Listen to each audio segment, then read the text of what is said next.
हर काम अल्लाह पर छोड़ देना और कहना कि जो अल्लाह की मर्ज़ी, ये कहना भी जायज़ नहीं है। अल्लाह भी उसी की मदद करता है जो अपनी मदद आप करता है। लिहाजा खुद को अशरफुल मखलूक़ात समझिए, क्योंकि यही खुदा ने बनाया है। और जब आप अशरफुल मखलूक़ात समझेंगे तो अल्लाह पर चीज़ें छोड़ने की बजाय खुद अमल करेंगे। आज मैं ऑफ़िस से निकली तो सोचा सबसे पहले, चूँकि मैंने अपना एक अबाया दिया हुआ था साइज़ अपना करवाने के लिए, तो सोचा घर जाने से पहले अबाया पिक कर लिया जाए। और यहाँ पर इतनी अच्छी वैरायटी लगी हुई थी कि लेने अपना अबाया आई थी, लेकिन वहाँ पर इतने सारे अबाए देख के उन पे दिल आने लग गया। क्या एक से बढ़कर एक कलर, एक से बढ़कर एक फैब्रिक, और कमाल ही था। अपने वाला मुझे उसमें धीमा सा लगने लग गया, लेकिन फिर वही बात, सब्र किया और चल दिए। तो अपना वाला पैक करवाया और साथ वालों की हसरत लिए मैं घर की तरफ निकल आई। अब जावेद साहब खड़े होकर नीचे इंतज़ार कर रहे थे कि कभी जल्दी जल्दी से आ जाए, क्योंकि वो इंतज़ार करना उनके लिए बहुत ही मुश्किल काम है। खैर, कोशिश की कि उनको ज़्यादा इंतज़ार ना करवाया जाए।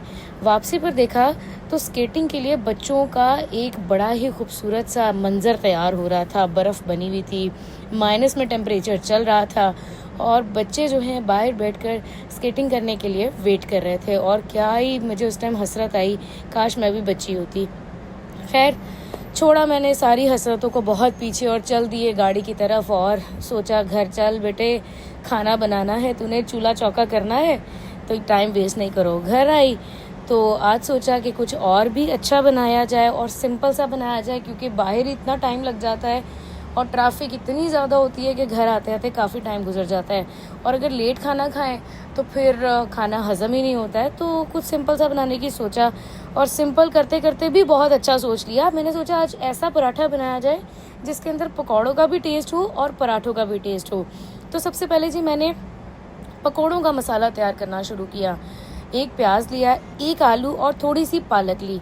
सबसे पहले मैंने बारीक बारीक जो है वो प्याज काट लिया, उसी तरह बारीक बारीक मैंने आलू काटा, और जो मैंने पालक ली थी थोड़ी सी, उसको भी मैंने बारीक बारीक काट कर एक बाउल में डाल लिया। उसके बाद 3 से 4 चम्मच मैंने बेसन के डाले। उसके बाद हस्बे ज़रूरत नमक, सूखा धनिया, अजवाइन, ज़ीरा, पिसा हुआ सूखा धनिया और दीगर मसाले, जिसके अंदर हल्दी भी थोड़ी सी मैंने शामिल कर दी, दड़ा मिर्च शामिल की, लाल मिर्च पाउडर शामिल कर दिया, और थोड़ा सा सिरका शामिल किया। सिरका वैसे मैं हर खाने में डालती हूँ ऑलमोस्ट।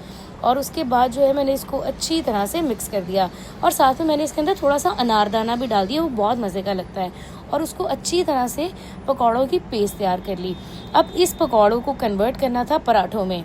तो पता नहीं, आई डोंट नो आप लोगों ने कभी ये पराठा खाया है कि नहीं खाया। अगर नहीं खाया तो एक मरतबा आपने ट्राई ज़रूर करना है। जितनी आप रोटी का पेड़ा लेते हैं ना, उससे आधा पेड़ा आपने लेना है रोटी का, और उसको इतना बारीक कर देना है। और ये टेंशन नहीं लेनी कि वो बीच में से फट रहा है या कुछ भी नहीं। जितना ज़्यादा ये बारीक होगा उतनी ही रोटी हल्की बनेगी और मज़े की बनेगी। अगर यही पेड़ा मोटा हो गया और उसके ऊपर आपने पकौड़े भी लगा दिए, तो वो तो फिर आप समझो कि आपका पकौड़ा वो हो जाएगा कि या अल्लाह यहाँ तो जान कट ले या ये पकौड़ा कट ले तो ये पोजीशन हो जाएगी। तो इससे बेहतर है कि आप रोटी बिल्कुल पतली रखें। उसके ऊपर जो आपने मसाला बनाया पकौड़ों का, वो कुछ इस तरह से हल्के हल्के हाथों से जो है पूरी रोटी के ऊपर जो है ना वो लेप दे। कोई जगह खाली नहीं मिलनी चाहिए, स्पेशली किनारे, क्योंकि किनारे अगर खाली होना तो वो बहुत ही बुरे लगते हैं। और साथ ही जब आप ये सब कर रहे हो तो चूल्हा जो है वो बिल्कुल लो कर दें। ये ना हो कि आपके ऊपर वो लगाते लगाते जो है नीचे की रोटी जो है ना वो जल गई हो। अब ये पकौड़ों वाले बेसन के ऊपर ही आपने थोड़ा थोड़ा सा घी डाल देना है, ताकि जब आप इसको उल्टाएं तो ये जो लिक्विड है, ये जो बेसन है, ये तवे के साथ ना चिपके। ठीक है, और आप देखें कि इसको आहिस्ता आहिस्ता हल्की आंच पे थोड़ा थोड़ा पकने दें। और ये देखें कितना खूबसूरत इसका कलर जो है ना वो अब निकलना शुरू हो गया है। अब एक तो आग हल्की है और दूसरा जो बेसन है वो थोड़ा थोड़ा सा पक गया। आपको रोटी पलटाने में जो है ना वो इशू नहीं आएगा। अक्सर लोग ये करते हैं कि रोटी पलटाते पलटाते चिमटे से ही उसका बेसन उतार देते हैं, लेकिन आपने बहुत ट्रिकी वे में, बहुत कॉन्फिडेंस के साथ जो है ना इसको पलटाना है। क्योंकि एक तो रोटी चलो बड़ी होती है, तो जब आप पलटाते हो ना तो अक्सर होगा चिमटे से ही वो सारा मसाला उतर जाता है। मुझे तो खैर रोटी में इतना एक्सपीरियंस हो गया ना कि मैं बस कुछ ना पूछे, मैं हर तरह की रोटी बना सकती हूँ और मैं आपको बना के दिखाऊंगी भी। अब आप देखिए, इसको कपड़े की मदद से हल्का हल्का सा इसको दबा लें ताकि वो चिपक जाए सारा मसाला रोटी के साथ। इसको अच्छी तरह से फ्राई करें। आप जब पलटाएंगे तो देखिए क्या ही कमाल का जो है ना वो कलर आपको नज़र आएगा। इसी तरह मैंने 2 पेड़े और करके रखे हुए हैं क्योंकि मुझे वो भी बनाने हैं। और पहली रोटी जो है वो इतनी शानदार बनी है, आप देख रहे हैं कि बिल्कुल मैंने इसको हल्की आंच पे फ्राई की है ताकि ये मसाला एक तो अंदर तक पक जाए और रोटी का कलर भी अच्छा आ जाए। इसी तरह से मैंने दूसरा पराठा भी लगा लिया है और उसी तरह दूसरे पराठे के ऊपर भी मैंने वही लेप लगाई है। हल्का हल्का घी डालकर इसको उल्टा कर कपड़े की मदद से इसको इस तरह से दबाया है। कपड़ा नहीं, इसको पोना भी बोलते हैं, रुमाल भी बोलते हैं। इसकी मदद से आपने इसको हल्का हल्का सा दबा लेना है। अच्छे से फ्राई किया, दूसरा पराठा भी तैयार है।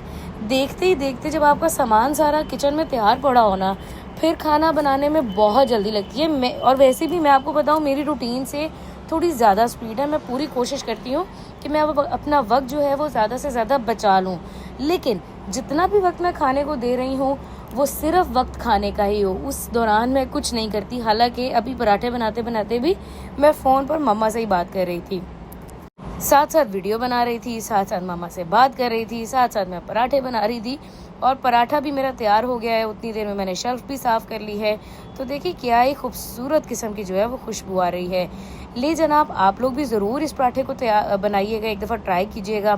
साथ में मैंने थोड़ी सी पुदीने की चटनी और दही भी रख दिया है। अगर पुदीने की चटनी खाने का दिल करे वो खाइए, अगर दही खाने का दिल करता है वो खाइए।